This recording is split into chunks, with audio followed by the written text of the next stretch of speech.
पुणे जिल्ह्यामधील नीरा देवघर धरण पूर्ण भरलं। 10,000 क्युसेक्सनं नीरा नदीमध्ये विसर्ग सुरू। नदीकाठच्या नागरिकांना सतर्कतेचा इशारा। सांगलीमध्ये कृष्णा नदीची पाणी पातळी 36 फुटांवर, तर वारणा नदीचं पाणी पात्राच्या बाहेर पडल्यामुळे नागरिकांना सतर्कतेचा इशारा। रायगड जिल्ह्यामधील अंबा नदीने धोक्याची पातळी ओलांडली। नागोठणे शहरातील मुख्य रस्त्यावरील काही दुकानं पाण्याखाली।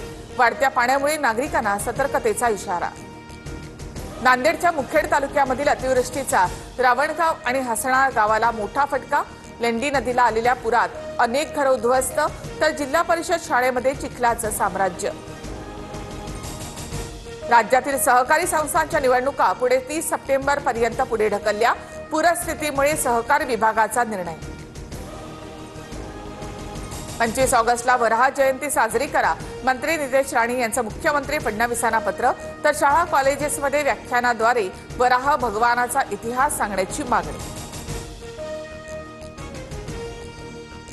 पर्युषण काळामध्ये मुंबईत 2 दिवस कत्तलखाने बंद राहतील। कत्तलखाने बंद ठेवण्यासाठी अकबराला पटवणं सोपं, पण सरकारला नाही। अकबराने सुद्धा पर्युषण काळामध्ये कत्तलखाने बंद ठेवले। संपूर्ण पर्युषण काळामध्ये कत्तलखाने बंद ठेवा, जैन समाजाची हायकोर्टात याचिका।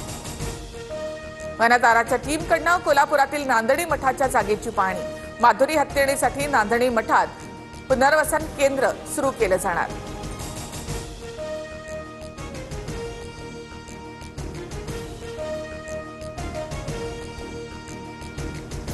दिल्लीच्या मुख्यमंत्री रेखा गुप्तांवर हल्ल्याचा प्रयत्न। जनता दरबारावेळी दगड फेकून मारण्याचा प्रयत्न। पोलिसांनी हल्लेखोराला ताब्यात घेतलं।